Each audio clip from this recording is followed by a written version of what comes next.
sahabat Bawaslu, selamat datang dalam podcast Bawaslu Kabupaten Sumba Barat. Bersama saya Melasti Billy. Dalam edisi kali ini kita berbincang terkait penanganan pelanggaran pemilu. Sahabat Bawaslu, perlu kita ketahui pada saat ini tahapan pemilu tahun 2024 sedang berlangsung. Maka tentu akan ada regulasi yang mengatur penyelenggara maupun peserta pemilu. Apa yang boleh dilakukan dan yang tidak boleh dilakukan. Dengan kehadiran Bawaslu sesuai dengan tugas, fungsi, dan wewenangnya, pengawas pemilu melakukan deteksi dini terkait pelanggaran-pelanggaran yang mungkin akan terjadi di Kabupaten Sumba Barat. Berbicara terkait penanganan pelanggaran, bagaimana dan seperti apa telah hadir bersama kita pada saat ini Ibu Yusti Rambuka Raji, anggota Bawaslu Kabupaten Sumba Barat.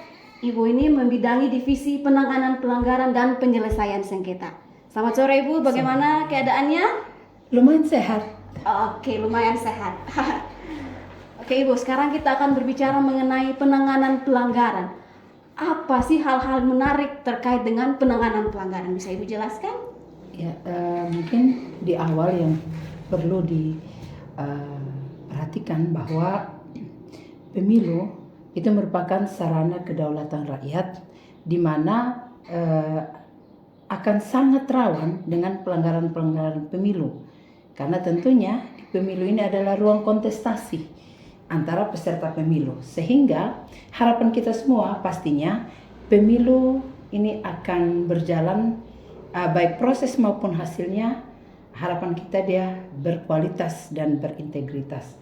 Sehingga memang dibutuhkan sinergitas dari semua pihak untuk benar-benar memahami mekanisme yang ada dalam regulasi, salah satunya terkait mekanisme penanganan pelanggaran pemilu yang menjadi kewenangan Bawaslu. Oke Ibu, kita tadi omong penanganan pelanggaran. Kira-kira ada dasar hukum tidak dalam terkait penanganan pelanggaran ini? Ada dasar hukum yang mengatur? Ya, untuk penanganan pelanggaran tentunya segala sesuatu terkait dengan tata cara mekanisme wajib ada legal standingnya. Begitu juga dengan penanganan pelanggaran.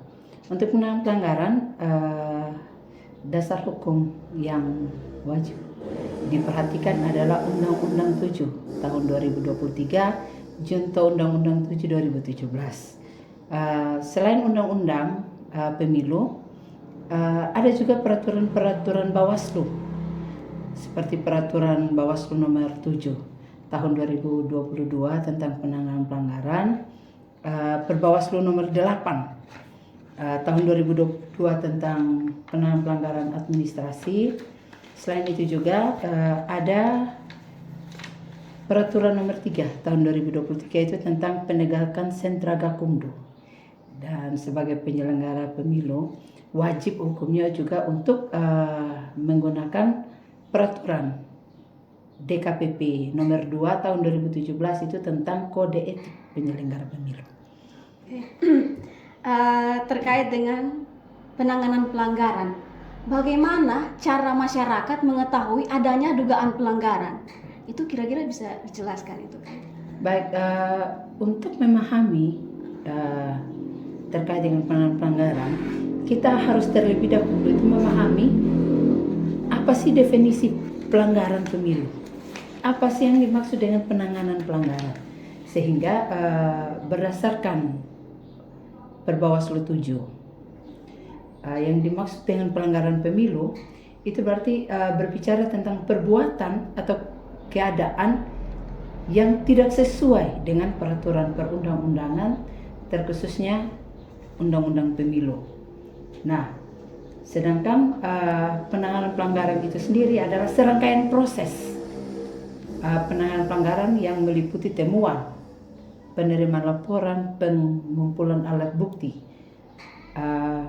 klarifikasi, kajian, atau pemberian rekomendasi kepada instansi-instansi terkait untuk pelanggaran terkait pelanggaran undang-undang lainnya. Nah, di Bawaslu dikenal dengan dua bentuk pelanggaran, yaitu yang pertama temuan. Temuan adalah hasil dari pengawasan pengawas pemilu yang termuat dalam formulir A. Dan laporan yang disampaikan secara resmi kepada Bawaslu oleh pelapor, dalam hal ini warga negara Indonesia. Oke Ibu, tadi Ibu sedikit berbicara tentang Form A. Apakah berarti Form A ini menjadi senjata paling pamungkas untuk pengawas pemilu ini setiap mereka melakukan pengawasan? Apakah Form A ini harus dibawa atau bagaimana? Nah, untuk Form A merupakan salah satu formulir yang wajib dibawa setiap pelaksanaan pengawasan.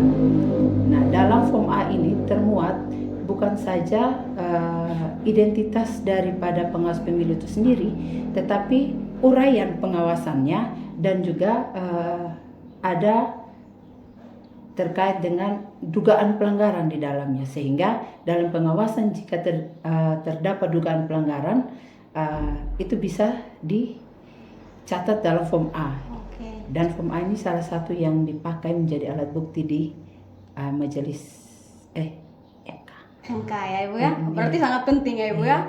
Oke, tadi Ibu omong tentang laporan-laporan. Ini kita mau tahu juga apa syarat-syarat yang harus dipenuhi, bagi pelapor. Baik, untuk temuan. Iya, temuan. Untuk temuan minimal yang harus dimiliki adalah yang harus dibawa. Yang pertama itu identitas penemu. Tentu di sini penemu pasti pengawas pemilu itu sendiri karena ini temuan. Terus yang berikut waktu itu tidak melebihi batas ketentuan, yaitu 7 hari sejak diketahui. Juga harus mengantongi identitas pelaku serta bukti-bukti. Okay. Sedangkan untuk laporan dia harus memenuhi 2 syarat, syarat formal dan syarat formil. Nah, syarat formal itu harus memuat nama dan alamat pelapor. Ada pihak terlapor dan waktu penyampaian pelaporan tidak melebihi 7 hari. Sedangkan syarat materialnya waktu dan tempat kejadian dugaan pelanggaran, uraian kejadian, dan bukti serta saksi. Kan tadi kita sudah tahu nih apa-apa saja. Sekarang berbicara terkait pelapor. Siapa saja yang berhak melapor? Apakah orang dari luar atau anak-anak itu diperbolehkan untuk melapor ke Bawaslu? Silakan Ibu.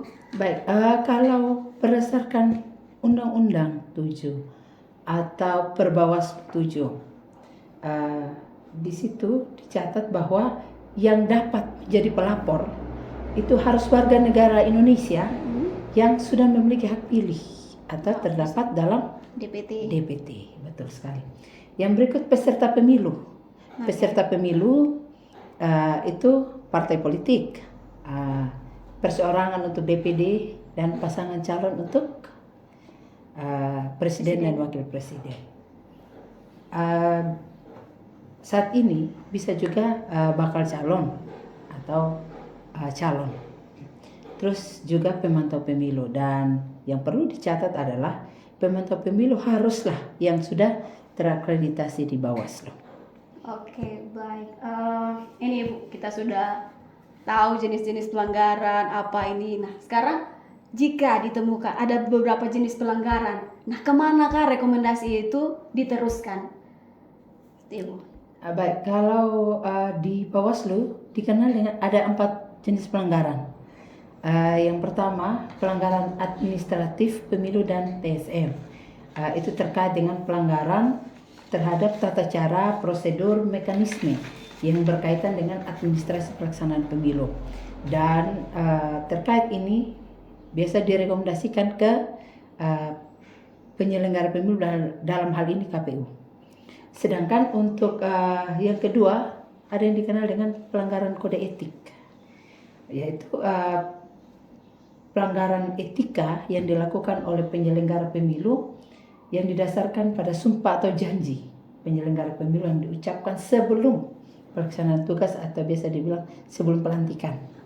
Nah, biasanya untuk pelanggaran kode etik ini akan diteruskan ke DKPP untuk yang bersifat tetap, untuk penyelenggara yang bersifat tetap seperti Bawaslu Kabupaten atau KPU Kabupaten. Sedangkan untuk di ad hoc itu misalnya Bawaslu, ad hoc-nya itu tetap ditangani oleh Bawaslu Kabupaten. Sedangkan yang ketiga pelanggaran pemilu, pidana pemilu, pidana pemilu itu pelanggaran atau kejahatan terhadap ketentuan tindak pidana pemilu sebagaimana diatur dalam undang-undang. Untuk ini dia akan dibahas bersama dengan kepolisian dan kejaksaan yang dikenal dalam Gakumdu, yang hasilnya nanti akan diteruskan ke kepolisian. Dan ada juga satu yang keempat itu pelanggaran terhadap perundang-undangan lainnya, misalnya terkait netralitas ASN, netralitas TNI Polri, atau netralitas aparat desa.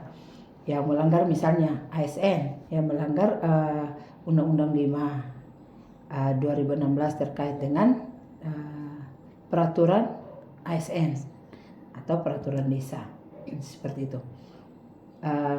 Dan bersifat penerusan, nanti diteruskan ke instansi terkait, misalnya ASN diteruskan ke KSN. Seperti itu.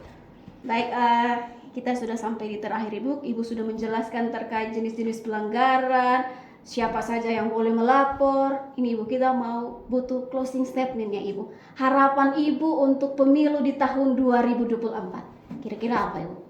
Baik, saya pikir kegiatan-kegiatan seperti ini merupakan